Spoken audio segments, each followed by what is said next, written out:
Rachel Dawes was not the kind of person who took unnecessary risks. Her friends would say she was careful, methodical, the kind of climber who triple-checked every knot, studied maps for hours, and never set out without telling someone exactly where she planned to be. That's why her disappearance didn't make sense. Not then, not now. And it's why, even 7 years later, people still talk about her, and about the canyon that seemed to swallow her whole. It was June 18th when Rachel packed up her dusty Subaru at sunrise, loading her climbing gear with the same meticulous precision she applied to every trip. The desert heat was already rising, but she didn't mind. She loved the way the world smelled just before the sun really hit. Dry sage, dust, a faint trace of distant creosote in the breeze. This was her third time heading out to Red Hollow Canyon, but this time was different. She wasn't going with a group or meeting fellow climbers. This was her solo trip, her chance to photograph the Sunstone Arches at sunrise, a rare rock formation deep inside the canyon that was notoriously hard to reach. Rachel wanted the shot for her portfolio, but more than that, she wanted the experience. 3 days out there alone, she had texted her sister Jen the night before. Just me, the cliffs, and the stars. That morning, Rachel stopped at the last ranger station before the trailhead. She signed the logbook, name, destination, estimated return, June 21st. Her handwriting was clear, deliberate. She chatted briefly with a ranger about the weather. "Hot but stable," he'd said. "Just keep an eye on your water supply. We've had folks underestimate the heat this time of year." Rachel had nodded. She knew better than to ignore desert conditions. Her car was found 4 days later in the same spot she'd parked it, at the edge of the trailhead. Locked. Windows cracked slightly. Inside, her cooler was still half full with melted ice and unopened energy bars. Her phone charger was in the console. On the passenger seat, folded neatly, was a printed map of Red Hollow Canyon. Her route was marked with a blue highlighter, a familiar line tracing the switchbacks and ridgelines she intended to climb. She had written a note in the margin. Camp Night 1, near ledge, 1 mile from Arches. Rachel never returned. When she didn't check in on June 21st, Jen tried calling. The phone went straight to voicemail. At first, she wasn't too worried. Cell service was spotty out there. Maybe Rachel had decided to stay an extra night. But when another day passed with no word, Jen drove 4 hours to the trailhead herself. That's when she found the car, untouched, baking in the sun. She called the sheriff's department immediately. Within hours, search and rescue teams were combing the canyon. Helicopters flew overhead, volunteers on ATVs scoured the dry washes, and climbing teams descended into crevices. They found nothing. No footprints, no discarded gear, no sign that Rachel had ever made it past the first ridge. The only certainty was that she had entered the canyon. Her name in the logbook confirmed that. After that, the desert gave no answers. The media picked up the story quickly. Experienced climber missing in remote canyon. Photos of Rachel circulated, her smiling with a harness slung over one shoulder, her standing against a backdrop of red rock, wind-blown hair, and a camera slung around her neck. People were drawn in by the mystery. How could someone so skilled, so prepared, simply vanish? Reporters interviewed Jen on the trailhead, her eyes red from lack of sleep. "She's out there somewhere," Jen insisted. "She knows this place. She wouldn't just disappear." But the days dragged on, and the search became more desperate. The summer heat was brutal. Over 100 degrees most afternoons, and the terrain was treacherous. Narrow ledges, sudden drop-offs, slot canyons that seemed to twist endlessly. Red Hollow had always been dangerous. Some locals claimed the canyon had a history. Stories of climbers getting lost, never found. Rangers called it superstition, but that didn't stop the whispers. By the end of the second week, the search teams were exhausted. They had scoured every marked trail, sent drones into hard-to-reach areas, even brought in dogs. Still nothing. Not a trace. Eventually, the search was scaled back. Officially, Rachel was declared missing, presumed dead, likely due to a climbing accident, heat exhaustion, or dehydration. Unofficially, no one knew what to think. The canyon had taken her, and it wasn't giving her back. Jen refused to accept it. She returned to the canyon every year on the anniversary of Rachel's disappearance, hiking to the same trailhead, standing at the edge of the vast expanse of red rock, calling out her sister's name into the wind. Sometimes she'd find small things, a rock cairn that hadn't been there before, a scrap of fabric tangled on a bush, but none of it was Rachel's, none of it mattered. Years passed, people moved on, other stories filled the headlines. But for Jen, time stopped on June 21st, the day her sister didn't come back. And then 7 years later, a drone pilot visited Red Hollow Canyon. He was just passing through, looking for scenic shots for his travel vlog. He launched his drone from a high overlook, letting it drift over the canyon walls. Later that night, reviewing the footage in his motel room, he spotted something. A flash of color, not brown or beige like the rocks, but red. Bright red, wedged between two stones on a narrow ledge barely visible. He zoomed in, heart pounding. It looked like a backpack. He posted the footage online. A few days later, Jen saw it. And the moment she did, she knew it was Rachel's. The first hours of the search for Rachel Dawes were filled with urgency and confusion. By the time the sheriff's department responded to Jen's call and arrived at the trailhead, the sun had already begun to slip behind the jagged horizon. Long shadows stretched across the parched desert, and the light faded fast. A ranger unlocked Rachel's car and began carefully inspecting the contents, while another officer asked Jen to recount everything: when she'd last heard from Rachel, what her sister's plans were, what gear she normally carried. Jen repeated it all, again and again, her voice steady at first, then cracking. She said she'd be back on the 21st. She always keeps to schedule. She promised me. By nightfall, a small search team had hiked a short distance into the canyon, calling Rachel's name, shining flashlights along the trail's edge. But the darkness made deeper exploration impossible. They'd have to wait until morning. At sunrise, the operation expanded. Helicopters were dispatched from the county overflight team. Trained search and rescue volunteers, some of whom knew Rachel from the local climbing community, arrived with gear and determination. For the first time in years, Red Hollow Canyon became alive with movement. People combing every visible surface, every drop-off, every ledge. The terrain was relentless.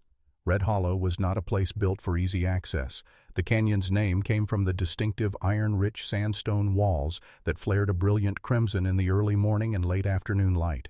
To an untrained eye, it was beautiful, but for the search teams, it was dangerous. Crumbling cliff faces, narrow switchbacks, sudden rock falls, the desert didn't welcome intruders.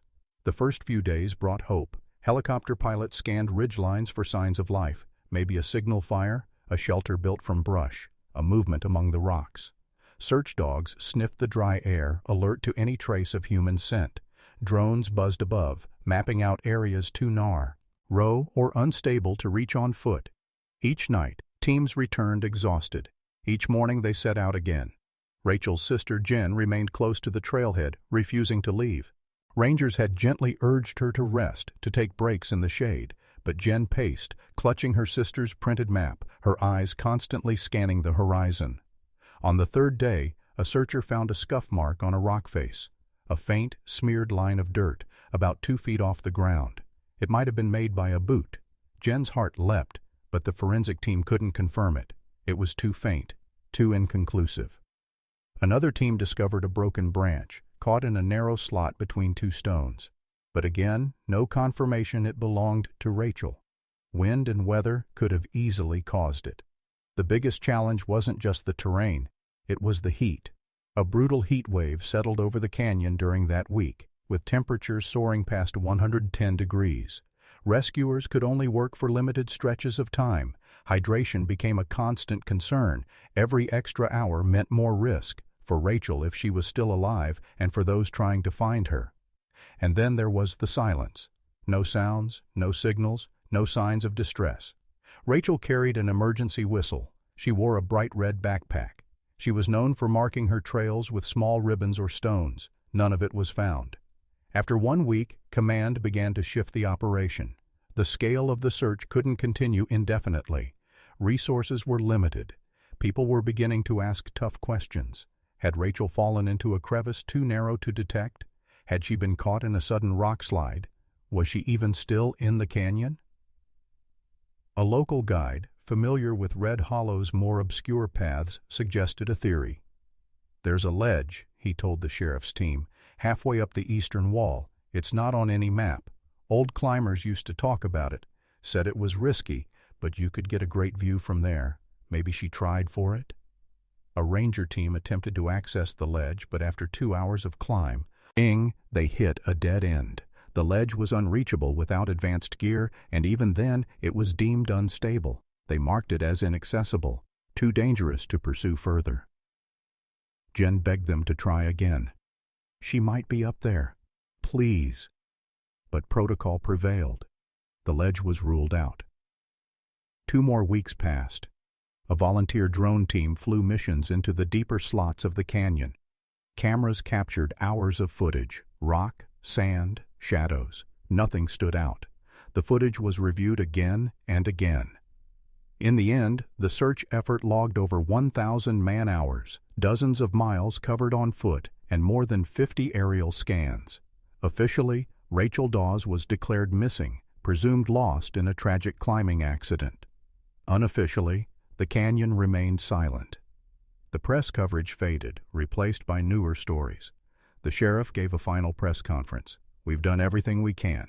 At this time, we have exhausted all leads." Jen didn't accept it. She organized her own small search parties. Year after year, she returned.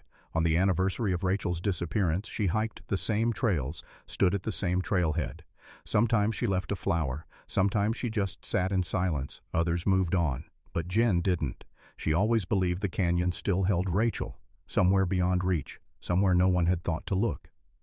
As the days stretched into weeks, and the search for Rachel Dawes officially came to an end, the mystery only deepened. The absence of any clue, no gear, no clothing, not even a footprint, was unsettling. It left behind a vacuum, and in that silence, theories began to grow. Some of the theories were rooted in logic. Others veered into the strange, even the irrational. But that's what mysteries do. They create a space where people try to make sense of the senseless. And Rachel's disappearance wasn't just a missing person case anymore. It was as a story, one that gripped the local community and slowly caught the attention of people far beyond Red Hollow Canyon. In the early weeks after the search ended, online forums lit up with speculation. Amateur sleuths began picking apart Rachel's background, her climbing habits, her blog posts, even her photos. Her final post, a photo of the desert horizon with the caption, "One last climb before summer ends," became the subject of countless threads. Some said it sounded ominous. Others said it was just a typical post. But people were desperate for meaning. The first and most accepted theory was accidental death, a fall somewhere inaccessible, perhaps into one of the deep slot canyons, or off a narrow ridge no one had checked. Red Hollow was full of such places, gaps in the earth where a body might never be found. The desert, after all, was good at hiding things. Search teams had only been able to explore so much ground before heat and danger forced them to stop. One misstep, a sudden rock slide, and Rachel could have vanished into a crevice, out of sight forever. That theory satisfied many. It was tragic, yes, but it made sense. But not for everyone. Some pointed to the lack of gear. If Rachel had fallen, surely something would have been found. A shoe, a water bottle, even a scrap of fabric. Yet nothing had surfaced. Her backpack, which was bright red, remained missing. Her camera, always clipped to her harness, had vanished. Not one trace of the equipment she carried was ever found. That's when people began to ask, was someone else out there? The foul play theory gained traction slowly, then took off like wildfire. Commenters online noted that Red Hollow, while remote, wasn't completely isolated. In recent years, hikers had reported seeing transient camps, signs of illegal activity, or even off-grid individuals living deep in the desert. Could Rachel have crossed paths with someone dangerous? Could someone have followed her? A particularly viral theory came from a user who claimed to be a former ranger. In a long post, he described an area of Red Hollow that had a bad feeling. A narrow pass where several hikers had reported hearing voices or footsteps, despite being alone. He claimed Rachel's route passed near that area. He called it Whisper Ridge. The name stuck. Of course, no official report ever confirmed such a place, but the idea spread. Media outlets picked up the story again, this time with a more sinister tone. Headlines asked, "Did Rachel Dawes encounter someone in Red Hollow?" Or, "Was the canyon hiding more than rocks?" Journalists interviewed local hikers, some of whom told stories of strange sightings, lights at night, campsites that vanished by morning, the feeling of being watched. But beyond speculation, there was no proof. Rachel's sister Jen didn't engage with these theories publicly, but privately, they haunted her. She had always believed Rachel was too skilled to simply fall without a trace. Rachel had climbed in worse conditions, had faced storms and dangerous terrain before. She was careful. She didn't take stupid risks. So if she didn't fall, what happened? One theory Jen couldn't shake came from an old climber who'd known Rachel. He said, "There are parts of that canyon no one's mapped. Some of those walls are hollow.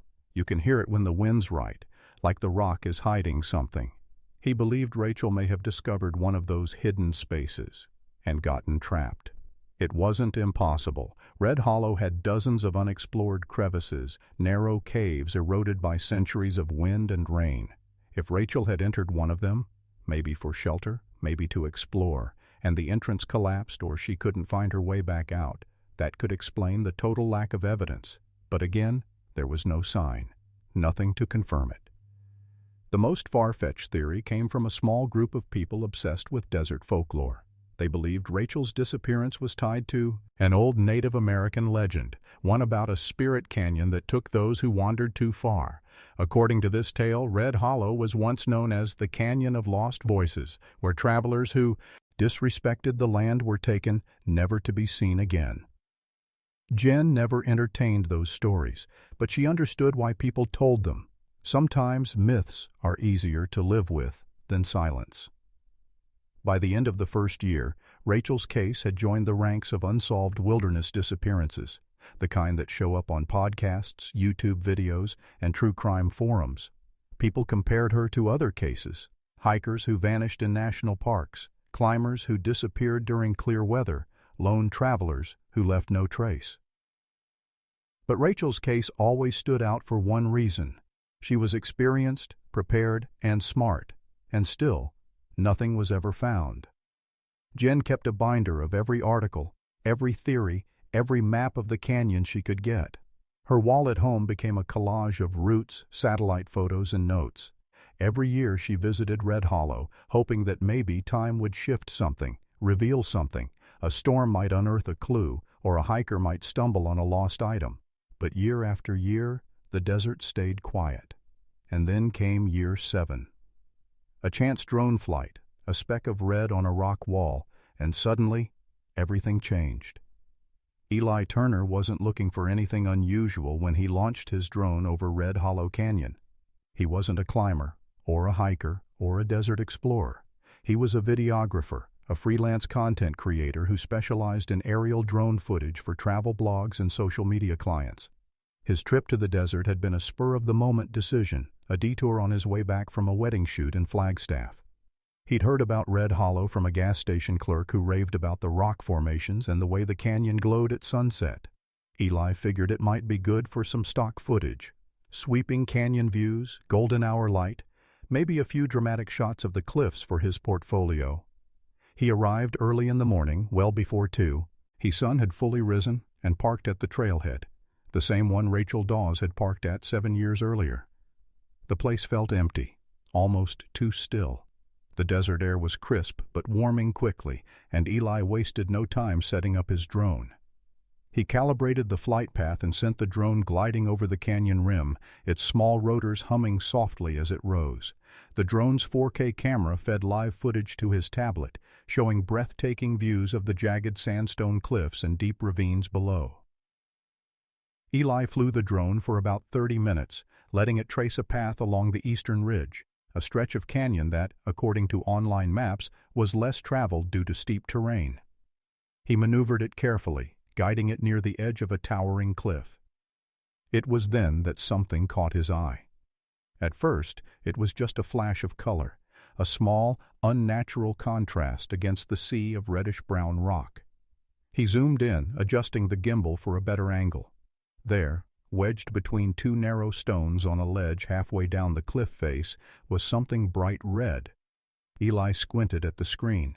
At that distance it was hard to make out details, but he could tell it wasn't a rock. It looked soft, maybe fabric, Possibly gear, a jacket, a bag.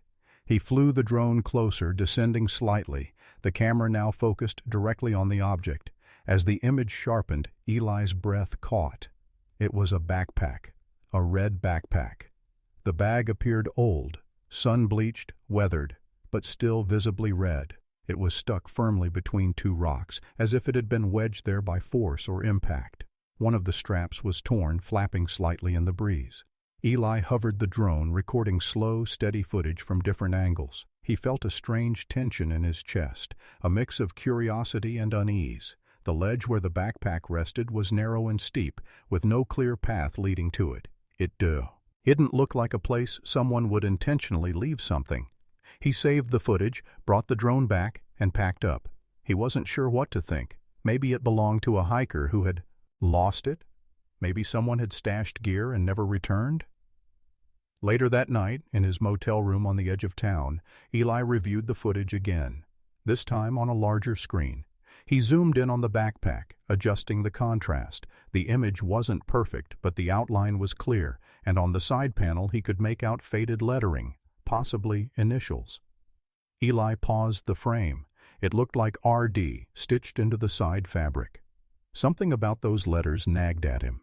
He did a quick online search. Red Hollow Canyon. Missing person. Backpack found. Initials RD. Within minutes, the story surfaced. Rachel Dawes, missing 7 years ago, last seen entering Red Hollow for a solo climb. His stomach dropped. The news articles showed her face, young, smiling, wind-blown hair, standing with a red backpack slung over her shoulder. He stared at the photo, then back at his screen. Same bag, same color, same initials. Eli didn't sleep much that night. By morning, he'd contacted the local ranger station. At first, they were skeptical. Hikers found gear all the time, and often it led nowhere.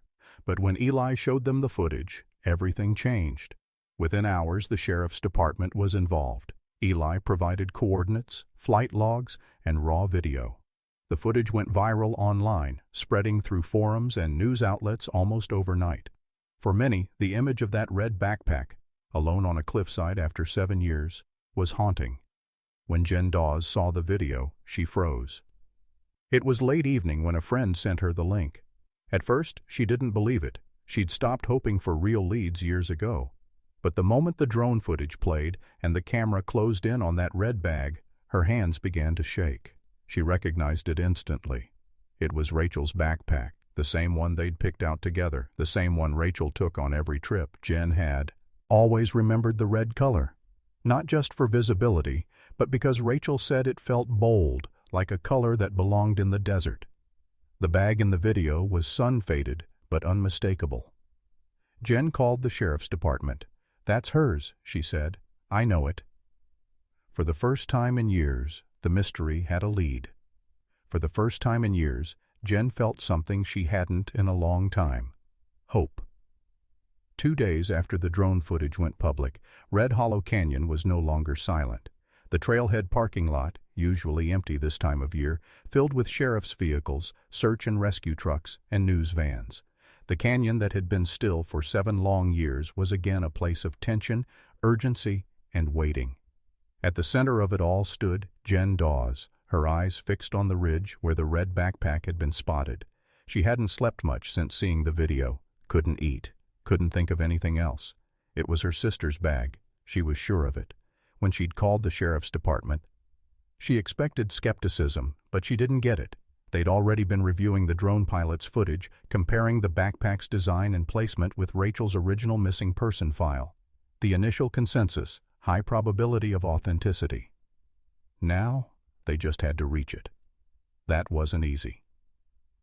The ledge where the backpack rested was on the eastern canyon wall, about 50 feet below the rim, and sheer drop-offs surrounded it. It wasn't accessible by any marked trail, and even experienced climbers had rarely attempted that side of the ridge due to unpredictable rock stability. Rangers debated whether to rappel from above or ascend from below. After analyzing drone angles and topographic maps, the team decided on a vertical descent from the ridge above the ledge. It was risky. The sandstone was fragile in places, prone to sudden shifts, but it was the only option. Jen watched as the technical rope team prepared, securing lines, checking gear, communicating by radio. It reminded her painfully of the original search, the organized chaos, the quiet tension of hope barely holding against fear. The descent took time. From the rim, the rescue team lowered one climber at a time, slowly making their way toward the ledge. Spotters on the ground guided them via binoculars. The air was stifling, and the canyon seemed to hold its breath.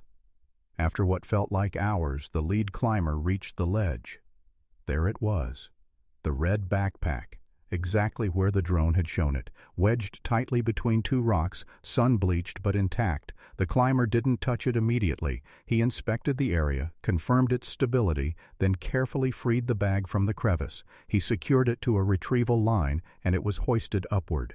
As soon as it cleared the ledge, Jen could see it from the ridge. Her heart stopped. Even faded, the red color was unmistakable.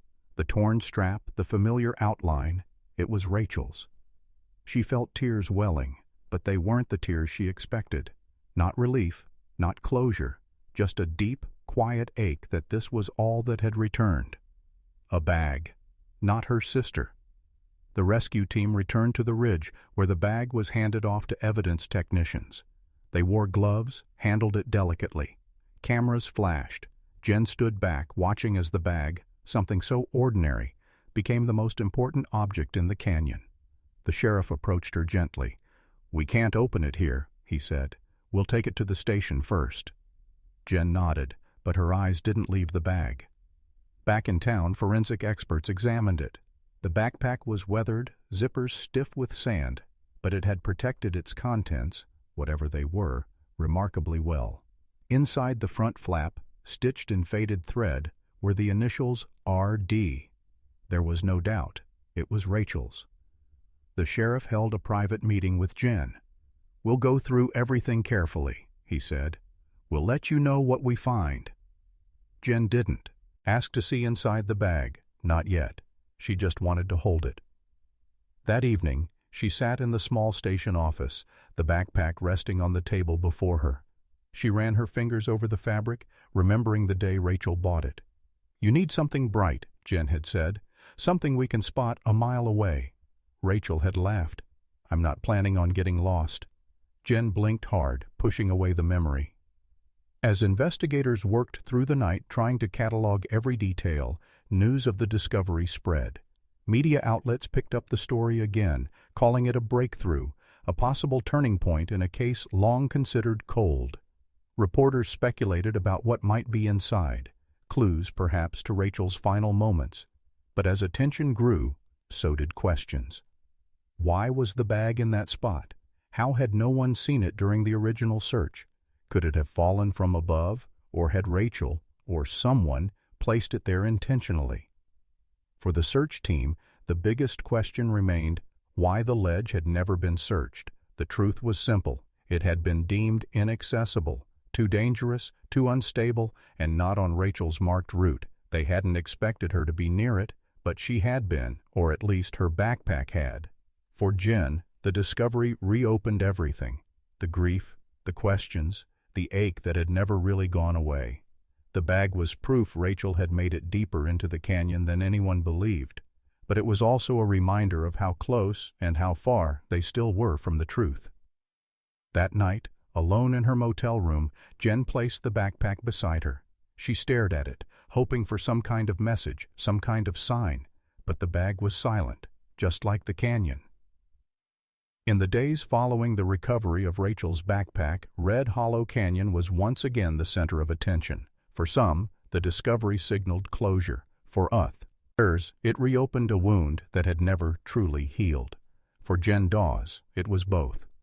She couldn't explain the mix of emotions she felt as she walked the canyon trail again, this time accompanied by investigators and forensic experts. 7 years had passed, but she remembered every bend in the trail, every ridge, every rock formation. She remembered where the search teams had stopped, where they'd turned back, and where the ledge with the backpack had been dismissed as unreachable. Now that ledge, once forgotten, was the focus of intense scrutiny. A team of geologists and climbers was brought in to assess the area around the ledge. its accessibility, its condition, and whether any additional evidence might still be hidden nearby. The hope was slim. 7 years of wind, rain, and erosion had likely scattered or buried any trace that once existed. But still, they searched. Drones were deployed again, this time with thermal imaging and high-resolution zoom lenses. Every crack in the cliff face was examined. From above, the canyon seemed like a labyrinth of stone, a maze that had guarded its secret well. Meanwhile, in town, the backpack was meticulously examined. Forensic specialists confirmed that aside from sun bleaching and weathering, the bag had been remarkably preserved. No signs of animal damage, no indication that it had been moved multiple times. Its position, wedged in the rocks, had likely shielded it from the elements. The key question remained: how did it get there? One theory was that Rachel had deliberately placed it. Maybe she'd planned to lighten her load for a risky ascent or descent. Maybe she intended to return for it, and never got the chance. But others wondered, did the bag fall during a climb? Could it have slipped from her shoulder or harness during a misstep, tumbling down until it became trapped in that crevice? Rangers retraced possible routes Rachel could have taken to reach that ledge. None of them were easy. All involved steep technical climbing, far more dangerous than the original trail she had marked on her map. That discrepancy between her planned route and where the bag was found raised more questions. Why was she off route? Did she become lost? Did she discover something that pulled her off course? A photo opportunity, a shortcut, or even something, or someone, unexpected? Jen thought about that constantly. She sat through every debrief, every meeting with officials, and yet for all their expertise, no one could answer the simplest question: where is Rachel? The bag hadn't provided any new clues to her whereabouts. No additional gear, no bones, no clothing fragments were found nearby. It was as if the backpack was all the canyon was willing to give. The public followed the story closely. News channels aired specials revisiting Rachel's life, her disappearance, and now, the discovery. Photos of the red backpack, perched on the ledge then laid out on an evidence table, became iconic. People shared them across social media with captions like, "The Canyon Remembers," and 7 years later. Jen avoided most of it. She returned to the trailhead one morning before sunrise, this time alone. She needed to see it again, on her own terms. As she stood overlooking the canyon, the first light of day creeping over the horizon, she tried to imagine Rachel's final moments. Had she stood here too? Had she looked out at the same view, breathed the same dry air? The wind picked up, and for a moment Jen thought she heard something. Not a voice, not really, just the soft echo of silence moving between the rocks. She closed her eyes, feeling the heat of the sun begin to warm the ground beneath her feet. She thought about the backpack's torn strap. She remembered Rachel's face when they'd picked it out together. "I want something visible," Rachel had said. "If I'm ever in trouble, someone should be able to spot it." And someone did, but too late. Back in town, the sheriff confirmed what Jen already suspected. No additional evidence would be found. The canyon had been scoured, again, and still Rachel was gone. The investigation remained open, but unofficially, it was cold again. At home, Jen placed the backpack in a glass case, not as a relic, but as a reminder. She didn't want to forget the pain. She didn't want to pretend they had answers. Rachel's blog, once inactive, now saw thousands of visitors daily. People left messages, memories, photos from their own climbs. Her story inspired others, even in absence. For Jen, that was the only comfort left. But every time she looked at the sun-faded red of the backpack, she couldn't help but ask the same question. Why did Rachel end up on that ledge? And what happened after? 2 weeks after Rachel's red backpack was recovered, the forensic team finished their detailed analysis. Most of the contents were exactly what one might expect. Worn climbing gear, a crushed water flask, a small flashlight, and sun-damaged fabric scraps that once lined the interior. But it was one item, an unexpected item, that changed everything. Tucked deep in the side compartment, almost missed during initial inspections, was something that hadn't been logged in the original missing persons report. A GoPro camera, still clipped to a harness strap, its lens cracked and dusty, but intact. When technicians opened the casing, they found the memory card still inside. It was a long shot. After 7 years exposed to desert heat and wind, no one expected much, likely corrupted files, if anything at all. Still, the card was carefully extracted and sent to a digital forensics specialist. Jen got the call 2 days later. "We've recovered footage," the technician said quietly. "It's short, damaged in places, but it's Rachel."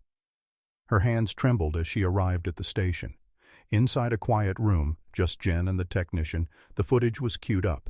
The screen flickered, pixelated at first, then slowly stabilized. The first frame was shaky but unmistakable. Rachel's face, partially shadowed by her climbing helmet.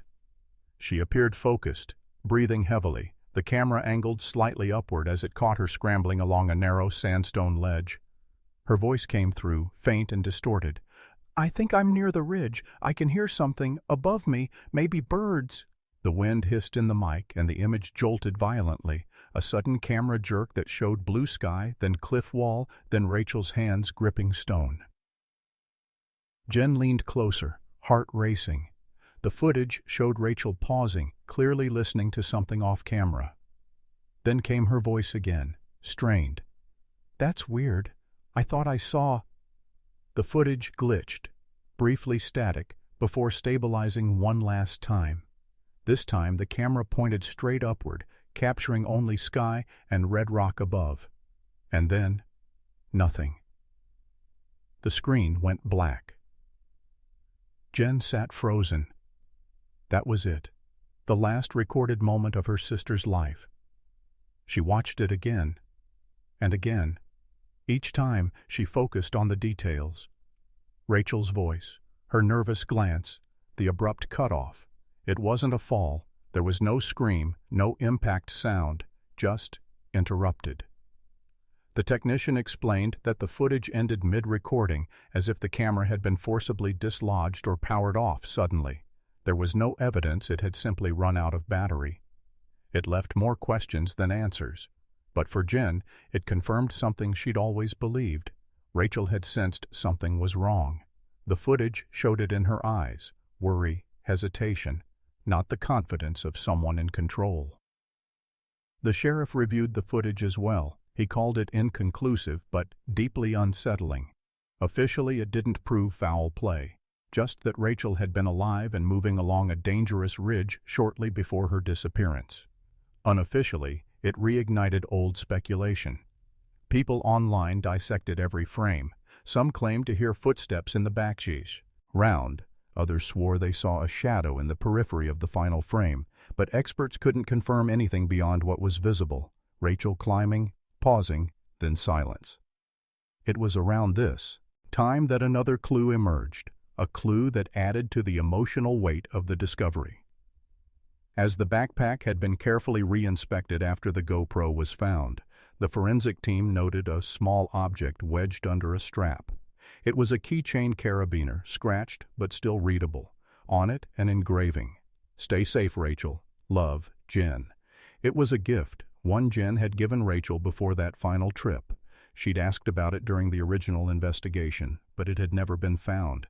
Now it had returned, still clipped to Rachel's gear. Jen stared at it in her hand, the metal warm from touch. It was something personal, something hers, and Rachel's. And for the first time in years, she cried. Not the tears of frustration or exhaustion she'd known for so long, but tears of grief, gratitude, and love, for a sister who had vanished, but who had not been forgotten by the canyon. News of the GoPro spread quickly, and once again, media descended on the case. Commentators debated what the footage meant. Was it proof of foul play, an animal encounter, or just a tragic misstep never caught on camera? No one knew for sure, but for Jen, the answer wasn't in the theories. It was in the carabiner keychain, the final frame of sky and stone, and the knowledge that Rachel had been there, alive, aware, and carrying the bond they shared. The canyon had held this secret for 7 years. Now it had given back one final piece. The desert didn't give up answers easily. After the footage from Rachel's GoPro was recovered and the carabiner keychain returned to Jen's hands, there was a brief flurry of new energy around the case. For a time it felt like maybe the mystery would break open, that perhaps the canyon would finally yield its truth. But Red Hollow Canyon stayed silent, just as it had for 7 long years. Search teams revisited the ridge where the backpack had been found. Using the GPS coordinates logged by the drone and fresh satellite data, they mapped nearby crevices and rock shelves, hoping for a hint, a trace, anything. Thermal imaging drones flew missions at dawn when the stone retained overnight warmth, trying to detect irregularities. Nothing. In the end, the canyon remained as it always had, immense, indifferent, and quiet. For Jen, the days after the discovery were strange and heavy. She had closure, but not clarity. She had something of Rachel's, that red backpack, the GoPro footage, the keychain she herself had given, but the questions still hung in the air. What had Rachel seen? Why did she stop climbing? And what happened after the footage ended? In her heart, Jen carried the ache of not knowing. One afternoon, she sat alone on the rim of the canyon, near where the drone pilot had launched his flight. She watched as sunlight crept across the ridges, the rock glowing orange and red as if alive with memory. The wind picked up, rustling dry brush and loose stones at her feet. She thought about Rachel, not just in those final moments, but before. Her laugh, the way she always sang while packing gear, how she loved the desert, loved its vastness, its danger, its secrets. Jen realized something then, something simple but sharp. Rachel had gone into that canyon not because it was safe, but because it was unknown. She had always been chasing edges, of cliffs, of maps, of herself. And maybe that's where she remained. Back home, Jen created a quiet space for remembrance. On her bookshelf, she placed Rachel's backpack, now cleaned and preserved, along with the carabiner keychain. She printed a still frame from the GoPro footage. Rachel's face under her helmet, smiling slightly, windblown, alive.